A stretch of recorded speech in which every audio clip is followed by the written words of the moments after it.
S के online platform पर आपका स्वागत है। मध्य प्रदेश सामान्य अध्ययन में जो चल रहा था हमारा स्थानीय स्वशासन, मतलब स्थानीय स्वशासन में जो नगरीय निकाय चल रहा था, पिछली क्लास में हमने भारत में नगरीय निकाय का विकास किस प्रकार हुआ और 74वां संविधान संशोधन बिल जो है लोकसभा तथा राज्यसभा में पेश किया गया, वहां से वो कानून बना। कानून बनने के बाद उसको जब हर राज्य की विधानसभा में भेजा गया था तो राज्यों के लिए उस नियम को पारित करना क्या था, अनिवार्य था। तो मध्य प्रदेश में भी वो नियम, जब मध्य प्रदेश में बिल लाया गया तो पंचायतों और नगरीय निकाय दोनों का बिल एक साथ लाया गया था विधानसभा में, और उस बिल को क्या किया गया, पास किया गया। 1994 में वो बिल पास हुआ और मध्य प्रदेश में भी कानून जो है बन गया।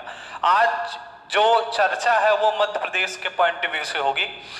देखिए, मध्य प्रदेश में हम नगरीय निकायों पर अगर देखें तो सबसे पहले आपको ये बताना है कि मध्य प्रदेश का जो पहला नगर निगम, मध्य प्रदेश का पहला नगर निगम 1864 में जबलपुर में स्थापित किया गया था। मध्य प्रदेश का पहला नगर निगम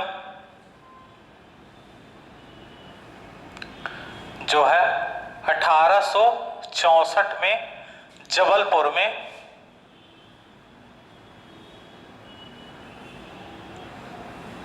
स्थापित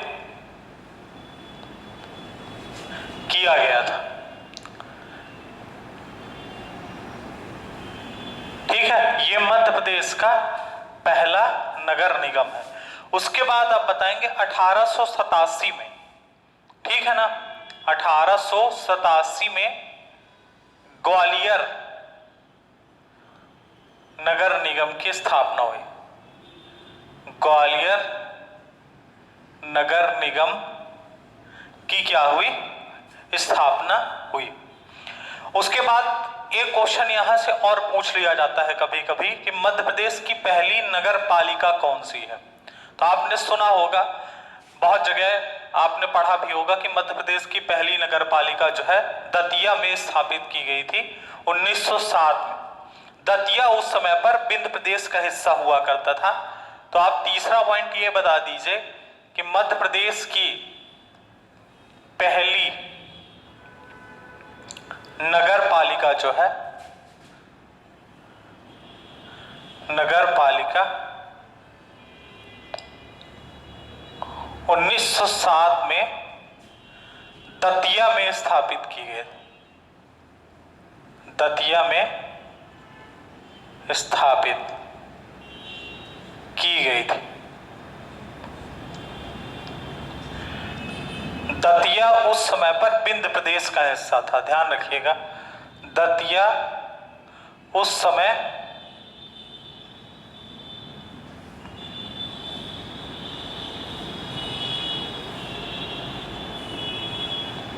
विंध्य प्रदेश का हिस्सा था, ठीक है ना। दतिया उस समय पर विंध्य प्रदेश का हिस्सा था। अब देखिए, ये शुरुआत में ये कुछ विकास हुआ मध्य प्रदेश में, और ब्रिटिश काल में आप देखिए, ब्रिटिश काल में अंग्रेजों का ध्यान वैसे भी मुख्यतः कहां था, नगरों की ओर था। जो भी विकास वो कर रहे थे वो नगरों की ओर कर रहे थे। क्या हुआ जब 1956 में, क्योंकि 1 नवंबर 1956 को क्या हुआ, मध्य प्रदेश का गठन हुआ। 1 नवंबर 1956 को मध्य प्रदेश का गठन हुआ। तो जब मध्य प्रदेश का गठन किया गया तो मध्य प्रदेश में हर चीजें लागू करना था उस समय पर सिस्टमैटिक तरीके से, क्योंकि नए राज्य का गठन हुआ था उस समय पर, ठीक है। तो जब मध्य प्रदेश का गठन किया गया 1956 में, तो राज्य पुनर्गठन आयोग की अनुशंसा पर, क्योंकि मध्य प्रदेश का जो गठन हुआ था राज्य पुनर्गठन आयोग की अनुशंसा पर ही किया गया था। तो राज्य पुनर्गठन आयोग की अनुशंसा पर,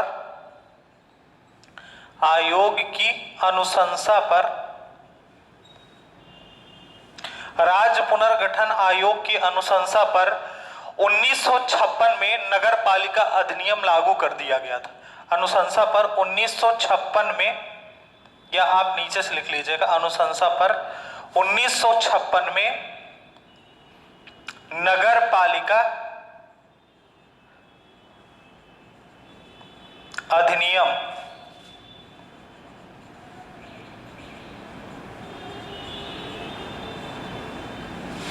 लागू कर दिया था, लागू कर दिया गया था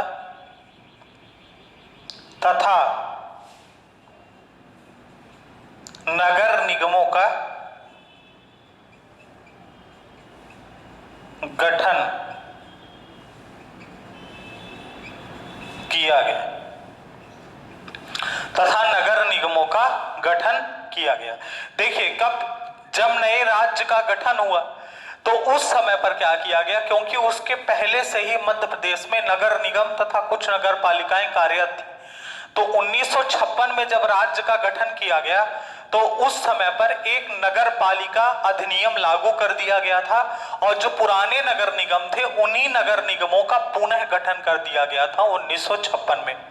उसके बाद क्या किया गया, क्योंकि नगर निगमों को और अधिक मजबूती प्रदान करना था और अधिक सिस्टमैटिक ढंग से जो है नगर निगमों को मजबूत करना था, इसलिए क्या किया गया, 1957 में एक कमेटी का गठन किया गया नगर निगमों की स्थिति को और अधिक मजबूत करने के लिए। आप ऐसा बता सकते हैं कि नगर निगमों की स्थिति को, नगर निगमों की स्थिति को और अधिक मजबूत करने के लिए, मजबूत करने के लिए 1957 में एक कमेटी का गठन किया गया।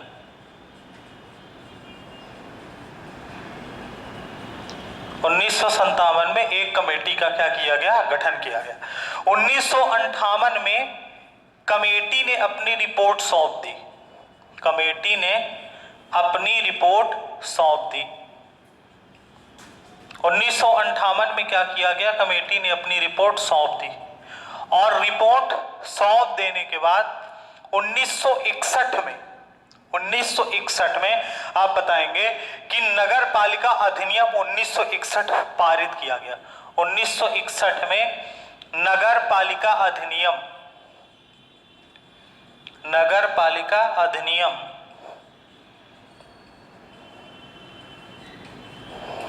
ठीक है ना, नगर पालिका अधिनियम 1961 पारित किया गया।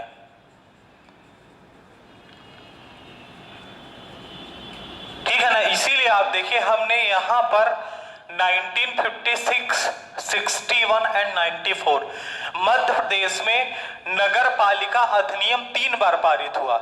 एक बार 1956 में पारित हुआ, उसके बाद 1956 के बाद जो है आपका एक बार 1961 में पारित हुआ और 1961 के बाद एक बार 1994 में पारित हुआ। तो 3 बार मध्य प्रदेश में नगर पालिका अधिनियम जो है आपका पारित हुआ है। अब आप देखिए इसमें कि 1961 में जब नगर पालिका अधिनियम पारित कर दिया गया, उसके बाद क्या हुआ, तो उसके बाद 74वां संविधान संशोधन विधेयक संसद में लाया गया था और 74वें संविधान संशोधन विधेयक में नगरीय निकायों को क्या किया गया था, संवैधानिक मान्यता दी गई थी।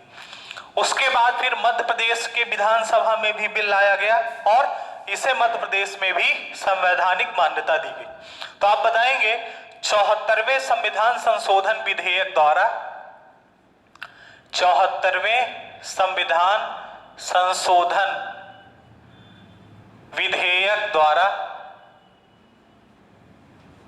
74वें संविधान संशोधन विधेयक द्वारा,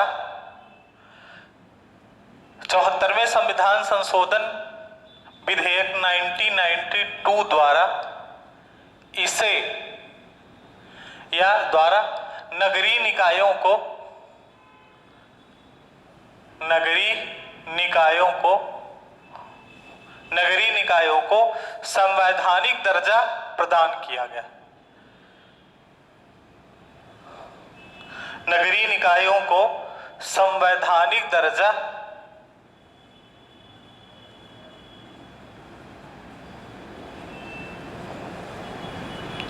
प्रदान किया गया। उसके बाद ठीक है ना, 74वें संविधान संशोधन विधेयक 1992 द्वारा क्या किया गया, इसे 1993 में कानून बनाकर संवैधानिक दर्जा प्रदान किया गया। इस अधिनियम का पालन करने वाला मध्य प्रदेश भारत का पहला राज्य था। इस अधिनियम का पालन करने वाला, इस अधिनियम का पालन करने वाला मध्य प्रदेश भारत का पहला राज्य, मध्य प्रदेश भारत का पहला राज्य। ठीक है, इस अधिनियम का पालन करने वाला मध्य प्रदेश भारत का पहला राज्य है। 74वें संविधान संशोधन के क्रियान्वयन के लिए, 74वें संविधान संशोधन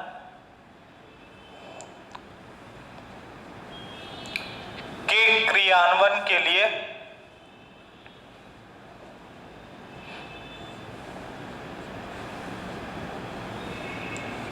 74वें संविधान संशोधन के क्रियान्वयन के लिए मध्य प्रदेश में नगर पालिका अधिनियम, मध्य प्रदेश में नगर पालिका अधिनियम,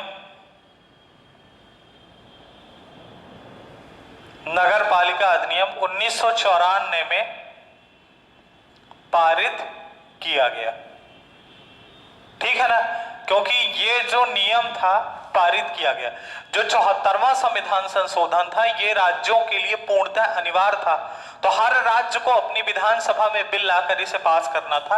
अगर आपको डेट याद हो तो मध्य प्रदेश में क्या किया गया था कि अगर आपको याद हो 29 दिसंबर, ठीक है ना, डेट जो है 29 दिसंबर 1993 को, 29 दिसंबर 1993 को विधानसभा में बिल लाया गया था, विधानसभा में बिल लाया गया।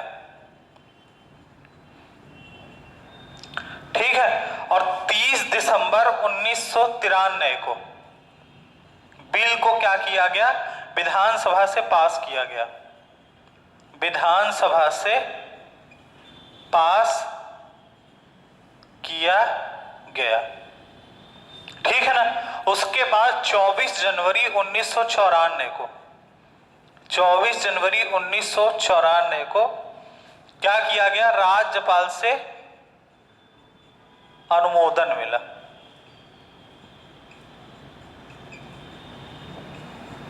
राज्यपाल से अनुमोदन मिला और 25 जनवरी 1994 को मध्य प्रदेश के राजपत्र में प्रकाशित हुआ।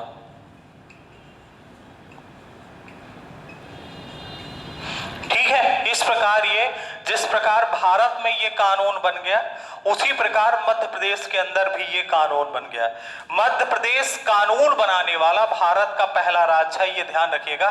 73वें और 74वें संविधान संशोधन जो अधिनियम था 1993, उसका पालन करने वाला भारत का पहला राज्य कौन सा है, मध्य प्रदेश है। ठीक है ना, ये चीज ध्यान रखिएगा। अब देखिए इसकी विशेषताएं क्या हैं, जो अधिनियम ये पास किया गया इसकी विशेषताएं क्या हैं। तो जिस प्रकार भारत में त्रिस्तरीय नगरीय निकाय की व्यवस्था की गई, मध्य प्रदेश में भी त्रिस्तरीय नगरीय निकाय की व्यवस्था की गई। तो इस अधिनियम की जो प्रमुख विशेषता है वो क्या है, इस अधिनियम की प्रमुख विशेषता, इस अधिनियम के तहत, इस अधिनियम के तहत मध्य प्रदेश में भी त्रिस्तरीय नगरीय निकाय, त्रिस्तरीय नगरीय निकाय, स्थानीय स्वशासन, स्थानीय स्वशासन लागू किया गया, लागू किया गया। ठीक है ना, मध्य प्रदेश में भी क्या किया गया, त्रिस्तरीय नगरीय निकाय स्थानीय स्वशासन स्थापित किया गया। अब ये त्रिस्तरीय जो नगरीय निकाय था ये किस प्रकार था, तो आप बताएंगे सेम उसी प्रकार कि सबसे ऊपर लेवल पर क्या था, सबसे ऊपर लेवल पर नगर निगम था, उसके बाद निचले लेवल पर दूसरे स्तर पर नगर पालिकाएं थी, और तीसरे स्तर पर जो सबसे निचला स्तर था वहां पर क्या था, नगर पंचायत। ठीक है ना, जिस प्रकार भारत में ये व्यवस्था की गई थी, मतलब नगर निगमों का जो गठन होगा वो बड़े शहरों में होगा, बड़े शहरों में नगर निगम का गठन होगा, छोटे शहरी बड़े शहरों में, दूसरा छोटे शहरों में नगर पालिका का गठन होगा, और दूसरी चीज संक्रमणशील क्षेत्रों में क्या होगा आपका, नगर पंचायत। मतलब ग्रामीण से जो शहर बने हो, ग्रामीण स्तर से जो शहर बने हो वहां पर नगर पंचायत का गठन किया जाएगा। ठीक है, तो ये 3 स्तरीय व्यवस्था जो है आपकी भारत के साथ साथ मध्य प्रदेश में भी 3 टियर सिस्टम जो है लागू किया गया है। हमें अब इसी पर ध्यान देना है कि नगर निगम, नगर पालिका और नगर पंचायत, इनका क्राइटेरिया क्या है, इनमें कितने वार्ड निर्धारित किए गए हैं, समझ रहे हैं। उसके बाद इनके सदस्यों का निर्वाचन कैसे होता है, अध्यक्ष का निर्वाचन कैसे होता है, उपाध्यक्ष का निर्वाचन कैसे होता है, ठीक है ना। इन सब चीजों की चर्चा अब हमें जो है इन पर करनी है। तो हम इसको जो है अलग से हेडिंग डाल के लिख रहे हैं, आप इसको अलग से लिखिए जिसमें हमें पूरी चीजें कवर करनी है। सबसे पहले आपको देखना है त्रिस्तरीय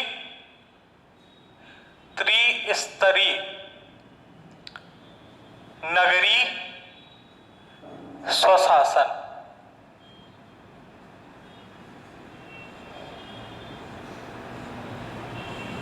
ठीक है, इसमें सबसे पहले हमें बताना है, इधर आप थोड़ा सा दूर दूर लिखिए जिससे सभी चीजें आ जाए।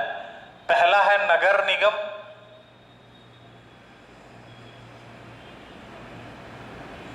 दूसरा है आपकी नगर पालिका,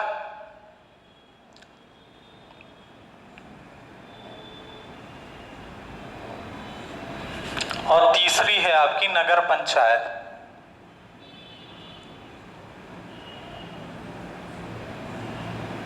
नगर पंचायत, ठीक है। नगर निगम, नगर पालिका तथा नगर पंचायत, त्रिस्तरीय नगरीय स्वशासन जो है इस प्रकार है। सबसे पहले आप नगर निगम में बताएंगे कि इनका गठन वहां किया जाएगा, गठन कहां किया जाएगा, जहां पॉपुलेशन 1 लाख से अधिक होगी। नगर निगम का गठन 1 लाख से अधिक जनसंख्या जब होगी, जिन नगरों की जनसंख्या क्या होगी, 1 लाख से अधिक होगी, और दूसरी चीज इनकी वार्षिक आय क्या होनी चाहिए, 30 लाख से अधिक होनी चाहिए। वार्षिक आय 30 लाख से अधिक, ठीक है, 30 लाख से क्या होनी चाहिए, वार्षिक आय अधिक होनी चाहिए। ये 2 क्राइटेरिया जो है नगर निगमों के गठन के लिए बनाया गया। देखेंगे आप कुछ महानगर होते हैं, जैसे कुछ नगर होते हैं और दूसरी चीज महानगर होते हैं। महानगर जैसे दिल्ली, बंबई, कलकत्ता, चेन्नई, यहां महानगर निगम, समझ रहे हैं। तो ये नगर निगम इतने बड़े हैं नगर निगम कि अगर आप कंपैरिजन करें दूसरे क्षेत्रों के नगर निगमों से तो ये बहुत बड़े हैं। जैसे दिल्ली नगर निगम है, दिल्ली नगर निगम को 3 नगर निगम में बांटा गया। जैसे भारत का सबसे बड़ा नगर निगम क्या है, बीएमसी है, उसको भी कई क्षेत्रों में बांटा गया है। ठीक है, तो महानगरों में क्या है, महानगरों में भी नगर निगम है, लेकिन बहुत 2-3 नगर निगम मिलाकर एक नगर निगम बना हुआ है महानगरों में। इतने बड़े नगर निगम है। कल मैंने आपको बताया था कि उनका जो बजट है वो जो छोटे राज्य है उनकी जो छोटे राज्य है उस राजस्व के बजट से भी उनका बड़ा बजट होता है, समझ रहे हैं। तो 1 लाख से अधिक जनसंख्या और 30 लाख से अधिक वार्षिक आय होनी चाहिए। वार्षिक आय क्या होनी चाहिए? 30 लाख से अधिक होनी चाहिए इनकी वार्षिक आय। दूसरी चीज देखिए, इनकी जो सदस्य संख्या निर्धारित की गई है, नगर निगम के जो सदस्य होते हैं इनको पार्षद कहा जाता है, आप जानते हैं पार्षद। इनकी जो सदस्य संख्या निर्धारित की गई है वो 40 से 70 निर्धारित की गई है, लेकिन जरूरी नहीं है कि ये 40 से 70 के बीच में होनी चाहिए। जैसे मध्य प्रदेश में इंदौर महानगर निगम है, इंदौर महानिगम में आप देखेंगे जो सदस्य संख्या वो 80 से भी ऊपर है, समझ रहे हैं? तो ये क्राइटेरिया बनाया गया है कि जो सदस्य संख्या होनी चाहिए वो कितनी होनी चाहिए? 40 होनी चाहिए। सदस्यों का जो निर्वाचन होना चाहिए, ये बहुत इंपॉर्टेंट बात है। जो नगर निगम के पार्षद होते हैं इनका निर्वाचन क्या होना चाहिए? प्रत्यक्ष निर्वाचन होना चाहिए। निर्वाचन कैसा होना चाहिए? प्रत्यक्ष निर्वाचन होना चाहिए। दूसरी चीज, नगर निगम का जो अध्यक्ष होता है, ठीक है, नगर निगम का जो अध्यक्ष होता है इसको महापौर कहा जाता है, और बड़े महानगरों में इसे मेयर कह दिया जाता है। जो बड़े बड़े महानगर होते हैं वहां पर इसे क्या कह दिया जाता है? मेयर। वैसे महापौर आपने देखा होगा, इसको बोला जाता है नगर का प्रथम नागरिक। नगर का प्रथम नागरिक। जैसे भारत का प्रथम नागरिक कौन होता है? राष्ट्रपति होता है। राज्य का प्रथम नागरिक राज्यपाल होता है। तो नगर का प्रथम नागरिक कौन होता है? महापौर या मेयर होता है। ठीक है, अब देखिए इसका जो निर्वाचन होता है, इसका निर्वाचन क्या होता है? इसका निर्वाचन भी प्रत्यक्ष निर्वाचन होता है। प्रत्यक्ष निर्वाचन होता है, बहुत इंपॉर्टेंट बात है, ध्यान रखना। प्रत्यक्ष निर्वाचन की प्रक्रिया जो है ये मध्य प्रदेश में नगर निगम में है और दूसरे राज्यों में भी है। हालांकि अभी जब कांग्रेस की सरकार 2018 में आई थी और 2019-20 में नगर निगमों के चुनाव होने वाले थे जो अभी पेंडिंग हो गए हैं, टल गए हैं चुनाव, उसमें कांग्रेस ने नगरीय निकायों का जो एक्ट था उस एक्ट में बदलाव किया। बदलाव उन्होंने ये किया कि जो अध्यक्ष पद होगा, अध्यक्ष पद का चुनाव वो अप्रत्यक्ष निर्वाचन से करना चाहते थे। मतलब अप्रत्यक्ष निर्वाचन से ऐसे कि जो ये सदस्य चुने जाएंगे 40 से 70 सदस्य, इन्हीं सदस्यों में से किसी एक सदस्य को महापौर चुना जाएगा। समझ रहे हैं? अब वो क्या है, सरकार चली गई, तो अब देखिए इसमें निर्वाचन किस प्रकार होता है। क्योंकि प्रत्यक्ष निर्वाचन से ये होता है कि मेयर की सीट रहेगी महापौर की, उसमें निर्वाचन होगा और आप जो है वोट डालने जाएंगे, जिस प्रकार हम विधानसभा के चुनाव में या पंचायतों के चुनाव में वोट डालने जाते हैं, उसी प्रकार यहां पर भी वोट डालने हम मेयर के चुनाव में जाते हैं। मध्य प्रदेश में क्या था आप देखिएगा, मध्य प्रदेश में 1993 से लेकर 1997 तक, 1993 से लेकर 1993 तक महापौर का जो निर्वाचन होता था वो अप्रत्यक्ष होता था। महापौर का निर्वाचन जो है, महापौर का निर्वाचन अप्रत्यक्ष होता था, ठीक है ना, अप्रत्यक्ष होता था। महापौर का निर्वाचन क्या होता था? अप्रत्यक्ष होता था। 1997 से प्रत्यक्ष निर्वाचन होने लगा। प्रत्यक्ष निर्वाचन जो है कब से होने लगा है? 1997 से। और यही कांग्रेस करने वाली थी कि यहां पर महापौर का निर्वाचन वो अप्रत्यक्ष तरीके से कराना चाहती थी, जिससे पार्षदों में, जैसे मान लीजिए कांग्रेस के पार्षदों की संख्या ज्यादा है तो नो डाउट जो महापौर होगा वो कांग्रेस से होगा। अगर भारतीय जनता पार्टी के पार्षद सदस्यों की संख्या ज्यादा होगी तो नो डाउट जो होगा। लेकिन दिक्कत यह है कि यहां पर भी एक बार फिर से जो है करप्शन होने का चांस बढ़ जाएगा, खरीद फरोख्त बढ़ जाएगी। समझ रहे हैं? इसमें क्या होगा कि जैसे मान लीजिए इनके सपोर्टर ज्यादा हैं या कुछ निर्दलीय पार्षद बन जाते हैं, क्योंकि पार्षदों का चुनाव तो पार्टी से होता है, तो क्या होगा कि कोई कांग्रेस से बन जाएगा, कोई बीजेपी से बन जाएगा। फिर क्या होगा, अगर कोई निर्दलीय चुनाव जीत गया तो कांग्रेस वाले उसको अपनी तरफ खींचने की कोशिश करेंगे, बीजेपी वाले अपनी तरफ खींचने की कोशिश करेंगे महापौर के चुनाव में। इसलिए प्रक्रिया अप्रत्यक्ष निर्वाचन की महापौर के लिए क्या है, सही नहीं है। ठीक है, 1997 से इसका निर्वाचन कैसे होने लगा है? प्रत्यक्ष निर्वाचन होने लगा। दूसरी चीज यहां पर एक चीज और बतानी है, हम ये सब चीजें अब इधर लिख रहे हैं, फिर नगर पालिका और नगर पंचायत बाद में लिखेंगे। देखिए मध्य प्रदेश में पहले उप महापौर का भी पद होता था। मध्य प्रदेश में पहले उप महापौर, उप महापौर का भी पद होता था। ठीक है ना, उप महापौर का भी पद होता था मध्य प्रदेश में। लेकिन 1999 में इस पद को समाप्त कर दिया गया। इस पद को समाप्त कर दिया गया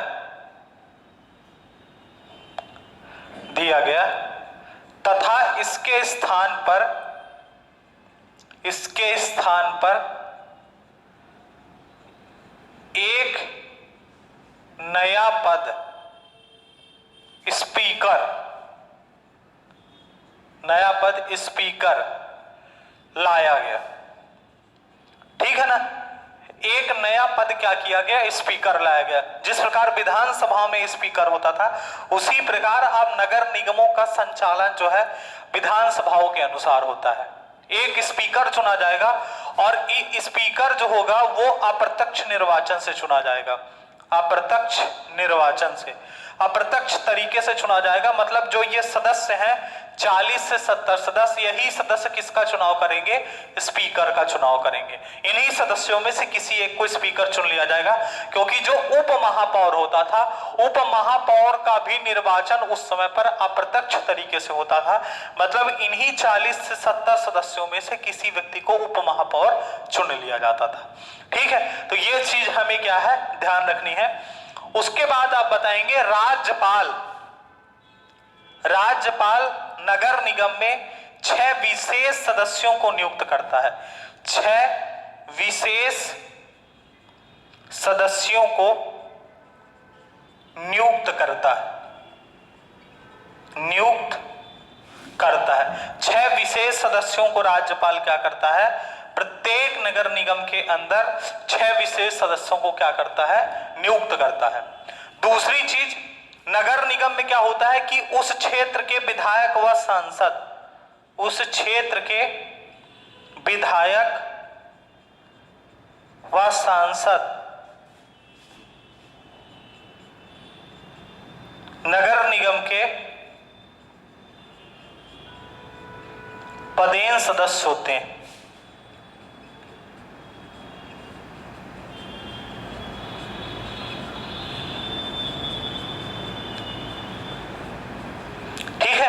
उस क्षेत्र के विधायक व सांसद जो होते हैं नगर निगम के पदेन सदस्य होते हैं। यहां का जो मुख्य अधिकारी होता है, ठीक है ना, अब इसको आप लिख लीजिएगा, मैं इसको यहां से साफ करके फिर से लिख रहा हूं।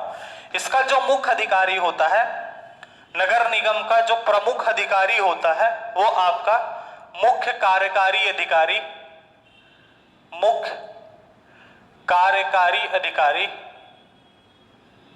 कौन होता है, नगर निगम आयुक्त।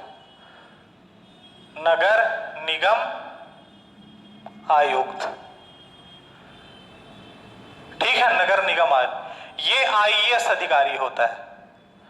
आईएएस अधिकारी जो है आपका, नगर निगम आयुक्त जो होता है वो आईएएस अधिकारी होता है।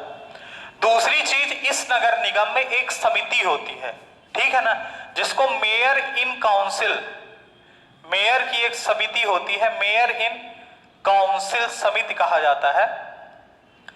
मेयर इन काउंसिल, जिसमें टोटल कितने मेंबर होते हैं, जिसमें आप बताएंगे टोटल 10 + 1 11 मेंबर टोटल होते हैं। जिसमें जो अध्यक्ष होता है इसका, वो नगर निगम का महापौर होता है, या आप कह लीजिए इसका जो अध्यक्ष होता है वो महापौर होता है।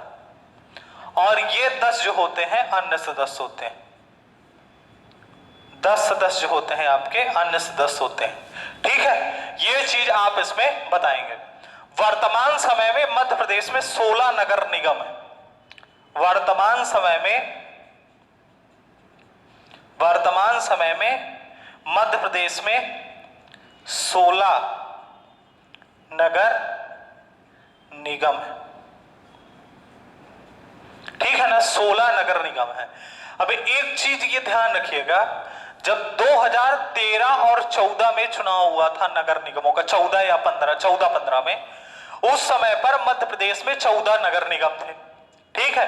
अब मध्य प्रदेश में क्या है, नगर निगमों के चुनाव में 50% सीटें महिलाओं के लिए आरक्षित रखनी है। तो जो ये 16 है वर्तमान समय में, जब इन 16 का चुनाव होगा तो 8 सीटें ये महिलाओं के लिए रिजर्व रहेंगी। समझ रहे हैं? अब उसमें कितनी सीट जनरल को रहती है, कितनी सीट ओबीसी को रहती है, कितनी सीट एससी को और एसटी को दी जाएगी, ये राज्य विधान मंडल निर्धारित करेगा। लेकिन ये बात पक्की है कि 16 में से 8 सीटें जो है वो महिलाओं के लिए फिक्स रहेंगी। क्यों? क्योंकि 14 सीटों में 2014-15 के चुनाव में इसमें 7 सीटें महिलाओं के लिए रिजर्व थी। तो वही प्रक्रिया यहां पर भी लगेगी, क्योंकि पंचायतों तथा नगरीय निकायों के चुनाव में 50% महिलाओं को क्या करना है, आरक्षण देना है।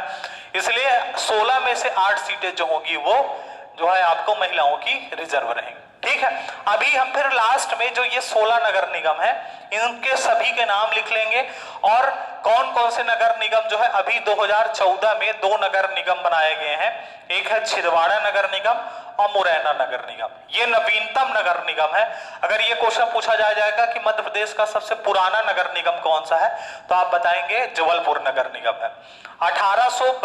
1982 में भोपाल नगर निगम की स्थापना की गई थी। तो ये सब चर्चा जो है हम लास्ट में कर लेंगे। ठीक है।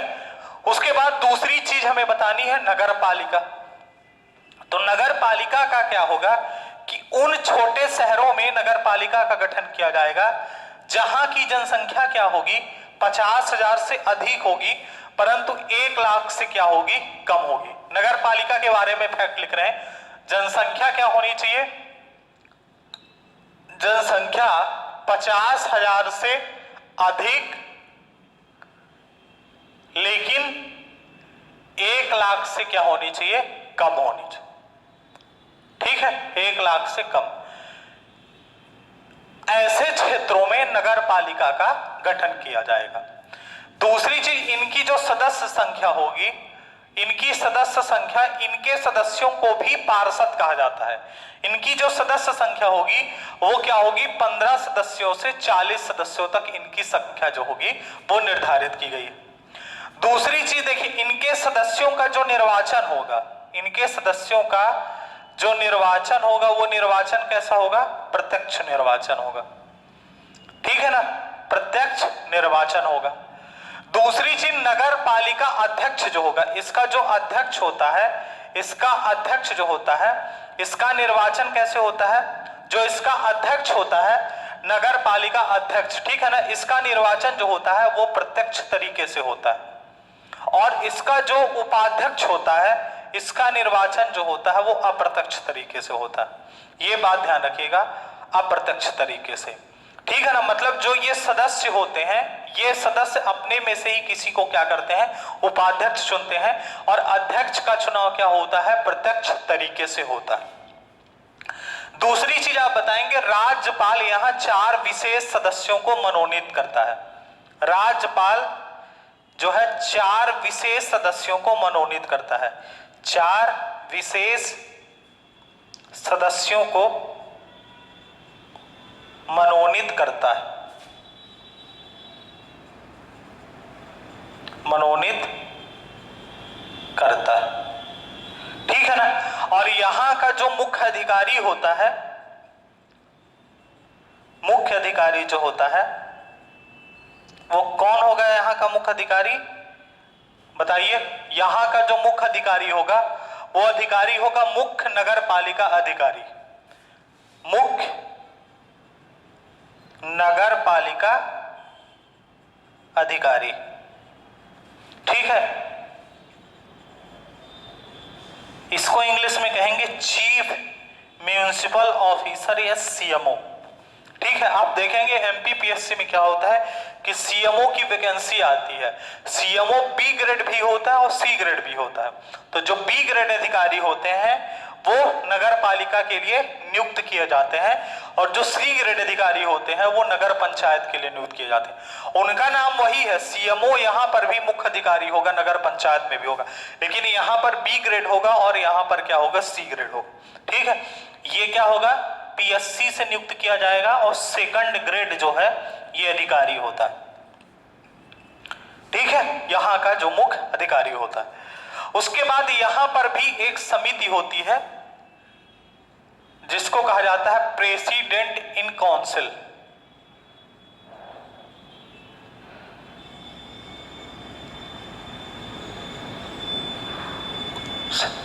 ठीक है, और इस समिति में जो सदस्य होते हैं वो आपका होता है टोटल 8 सदस्य, जिसमें 7 + 1 जो एक सदस्य होता है वो क्या होता है, अध्यक्ष होता है। यहाँ का जो नगर पालिका का अध्यक्ष होता है वो होता है, और 7 क्या होते हैं, अन्य सदस्य होते हैं। ठीक है ना, 7 अन्य सदस्य होते हैं। मध्य प्रदेश में वर्तमान समय में 98 नगर पालिका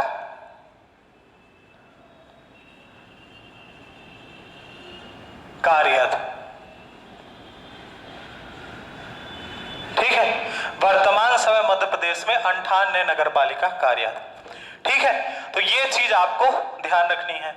अब देखिए यहां पर तीसरा जो इसका लेवल है वो नगर पंचायत का है, जो सबसे निचले स्तर पर है। तो इनका जो निर्माण किया जाएगा नगर पंचायतों का, उस पर आप बताएंगे कि यहाँ की जनसंख्या जो होनी चाहिए 20,000 से तो अधिक होनी चाहिए, 20,000 से अधिक होनी चाहिए, तथा 50,000 से क्या होनी चाहिए, कम होनी चाहिए। पहली चीज तो आपको ये बता देनी है, यहाँ जो जनसंख्या होनी चाहिए वो 20,000 से अधिक तथा 50,000 से कम होनी चाहिए। सदस्य संख्या सेम 15 से 40 के बीच में सदस्य संख्या होनी चाहिए। इसका निर्वाचन प्रत्यक्ष तरीके से होता है, अध्यक्ष भी प्रत्यक्ष तरीके से चुना जाता है, उपाध्यक्ष जो होता है वो अप्रत्यक्ष तरीके से चुना जाता है। यहाँ पर नगर पंचायत में 2 विशेष सदस्यों को राज्यपाल मनोनीत करता है। यहाँ का जो मुख्य अधिकारी होता है वो आपका मुख्य नगर पालिका, मतलब उसका नाम भी सीएमओ ही होता है, समझ रहे हैं, मुख्य नगर पालिका अधिकारी। लेकिन वो कैसा होता है, 3rd ग्रेड होता है। जब आप नगर पंचायत के लिए बताएंगे 3rd ग्रेड जो है अधिकारी होता है। प्रेसिडेंट इन काउंसिल जो होती है, इनकी सदस्य समिति होती है, जिसमें जो सदस्य संख्या होती है वो 5 + 1 हो जाती है। और वर्तमान समय में मध्य प्रदेश में 264 नगर पंचायत कार्यरत है।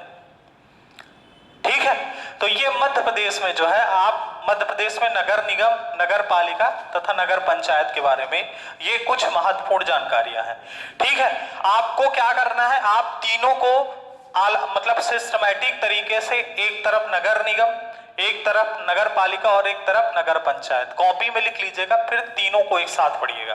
ठीक है, अब देखिए यहां पर मैं थोड़ा सा नगर निगम के बारे में एक चीज क्लियर कर दूं। आपको पता होना चाहिए, क्वेश्चन आ सकता है कि मध्य प्रदेश में किन किन जिलों में नगर निगम जो है कार्यरत, आपको ये जो है जानकारी होनी चाहिए। मध्य प्रदेश में वर्तमान समय में 16 नगर निगम है, ये बात हमने आपको बता दी थी, 16 नगर निगम। अब ये 16 नगर निगमों के नाम याद करना थोड़ा सा, क्योंकि कंफ्यूजन नहीं होना चाहिए। 16 नगर निगमों में आप बताएंगे, देखिए सबसे पहली चीज आपको जो बड़े नगर हैं, जैसे भोपाल, दूसरा इंदौर, तीसरा जबलपुर मध्य प्रदेश का सबसे पुराना नगर निगम है। ठीक है, जबलपुर, उसके बाद ग्वालियर, भोपाल, इंदौर, जबलपुर, ग्वालियर, 5वां उज्जैन, 6वां रीवा, 7वां जो है सागर। ठीक है, 7वां जो है आपका सागर। ये पहली चीज आपको 7 नगर निगम ये याद होने चाहिए। उसके बाद देखिए 8वां आप नाम बताएंगे, रीवा के बगल में सतना है, यहां पर भी नगर निगम है। उसके बाद 9वें नंबर पे आप बताएंगे, रीवा सतना के बगल में सिगरौली है, सिगरौली भी क्या है आपका नगर निगम। ठीक है, 9 हो गए। उसके बाद जबलपुर के बगल में क्या है, कटनी है, तो आप बताएंगे कटनी में नगर निगम है। ठीक है, इन्हीं के बीच में छिंदवाड़ा है, इन्हीं के पास में, तो 11वां आप बताएंगे छिंदवाड़ा भी क्या है आपका नगर निगम। ठीक, उसके बाद ग्वालियर के बगल में क्या है आपका, उधर मुरैना है उत्तर साइड में, तो मुरैना जो है आपका 12वां नगर निगम हो गया। ठीक है, उसके बाद आप देखिए 13वां आप बताएंगे, देखिए बुरहानपुर। ठीक है ना, बुरहानपुर में आपका क्या है, नगर निगम है। बुरहानपुर के अलावा आप बताएंगे खंडवा, खंडवा में नगर निगम है।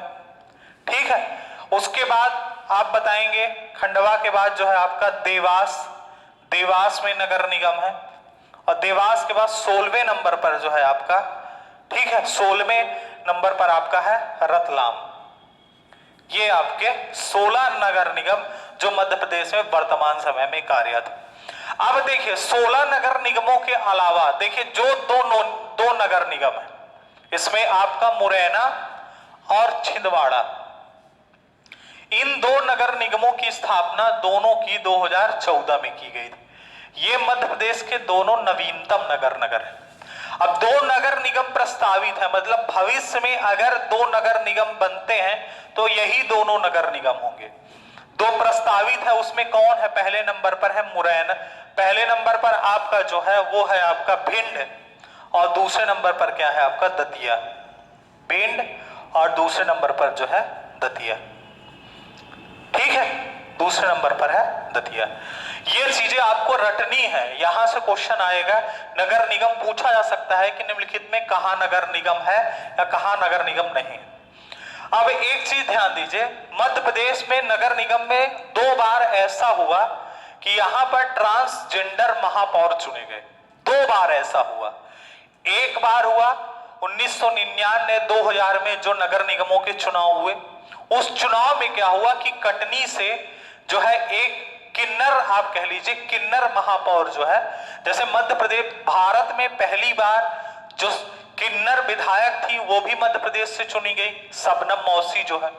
सुहागपुर जो क्षेत्र था, कोयला क्षेत्र जो है मध्य प्रदेश में उमरिया में आता है, वहां से वो विधायक चुनी गई। उसके बाद 2 बार महापौर भी चुने गए ये लोग, किन्नर महापौर। ठीक है ना, एक बार कटनी में हुआ 99-2000 में, और फिर 2009 के चुनाव में जो सागर से जो है महापौर चुनी गई, वो भी क्या थी आपकी ट्रांसजेंडर महापौर थी या किन्नर थी। तो उनके नाम लिख लेंगे हम, दोनों नाम बहुत इंपॉर्टेंट हैं और पेपर में कई बार पूछे गए हैं। उसमें सबसे पहला पॉइंट आप बताएंगे कि 1999-2000 में 1999-2000 में कटनी से जो है आप बताएंगे कमला जान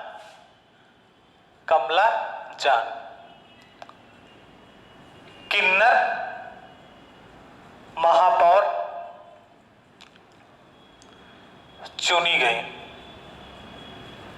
ठीक है, कटनी से। और उसके बाद 2009-10 के चुनाव में सागर से कमला बुआ,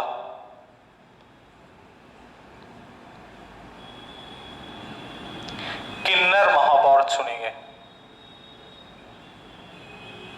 महापौर चुनी गई।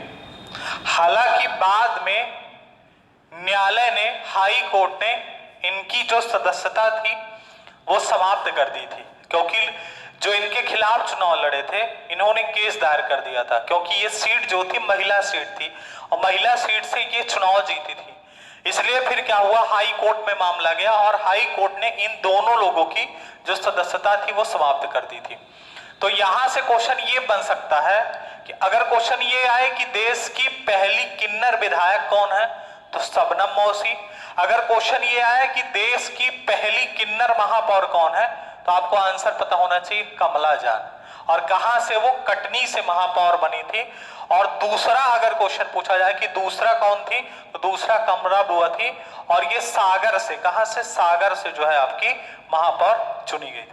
फिर बाद में इन दोनों की सदस्यता समाप्त हो गई। तीसरा पॉइंट आपको ये बताना है, मान लीजिए क्वेश्चन ये आ जाए कि मध्य प्रदेश में अब तक कितनी बार नगरीय निकायों के चुनाव हो चुके हैं, तो मध्य प्रदेश में अब तक कुल 5 बार नगरीय निकायों के चुनाव हो चुके हैं। नगरीय निकायों के चुनाव हो चुके, ठीक है। अब तक कुल 5 बार, जैसे पंचायत के चुनाव 5 बार हुए हैं, उसी प्रकार नगरीय निकायों के भी चुनाव 5 बार हुए हैं। आपको सन पता होना चाहिए। पहली बार 1994 में हुआ, उसके बाद 99, 2000 में, उसके बाद 2004-05 में, उसके बाद 2009-10 में, उसके बाद 2014-15 में। अब जो चुनाव होना था, नेक्स्ट इलेक्शन होना था, वो कब होना था? 2019-20 में। और जो नगरीय निकायों के चुनाव होते हैं वो नवंबर-दिसंबर के महीने में होते हैं। लेकिन सरकार इस बार पेंडिंग कर रही थी क्योंकि नियमों में बदलाव लाना चाहती थी। उसके बाद फिर कोरोना महामारी आ गई, जिसके कारण ना तो पंचायतों के चुनाव हो पाए अभी और ना तो नगरीय निकायों के चुनाव हो पाए। जबकि जब इनका कार्यकाल समाप्त होने वाला होता है, उसके पहले ही चुनाव करवा लिया जाता है, समझ रहे हैं। और बिगडन की स्थिति में 6 महीने में नई पंचायतों और नए नगरीय निकायों का क्या होता है? इलेक्शन हो जाता है। लेकिन अभी नहीं हो पाया। दूसरी चीज, इनके लिए एज लिमिट कितनी होनी चाहिए, ये बात ध्यान रखना है। जो एज लिमिट होती है नगरीय निकायों के लिए वो 21 ईयर होती है। 21 साल का व्यक्ति जो होता है चुनाव लड़ सकता है। जबकि वोट डालने की एज कितनी होती है? 18 साल होनी चाहिए। सरकारी लाभ के पद पर नहीं होने चाहिए, मतलब ये सरकारी नौकरी में ना हो या पेंशन भोगी ना हो, उस क्षेत्र का निवासी होना चाहिए। ये सब चीजें उसमें ध्यान रखी जाती है, ठीक है ना। तो यहां से मध्य प्रदेश में नगरीय निकायों के बारे में आपको इतने महत्वपूर्ण फैक्ट ध्यान रखना है। यहां से मध्य प्रदेश में नगरीय निकाय जो होता है समाप्त होता है। अब नेक्स्ट जो हमारा टॉपिक होगा या नेक्स्ट चैप्टर होगा, क्योंकि हमारी पॉलिटी जो है यहां से समाप्त होती है। जो भी जितना भी इसमें हमें कवर करना था हमने पूरी डेप्थ पर जाकर कवर कर लिया, कहीं से कोई भी चीज छोड़ी नहीं गई है। आप केवल वीडियो को पॉज करके बार बार जो है 2 बार 3 बार देखिए, तब आपको पूरी तरह समझ में आएगा। इसके अलावा आपको कहीं से कुछ भी पढ़ने की आवश्यकता नहीं है, ये बात ध्यान रखिए। ना आपको कोई किताब उठाने की आवश्यकता है। अगला जो चैप्टर होगा उसमें हम मध्य प्रदेश के प्रमुख आयोग और समितियों पर चर्चा करेंगे। वहां से आयोग और समितियों पर चर्चा करने के बाद हमारा मध्य प्रदेश का जो पॉलिटी हम स्टार्ट किए थे, राज व्यवस्था, वो पूरी समाप्त हो जाएगी। उसके बाद फिर हम नए सेक्शन पर चलेंगे, चाहे फिर हम जियोग्राफी स्टार्ट करें या हिस्ट्री स्टार्ट करें मध्य प्रदेश की, ठीक है। धन्यवाद।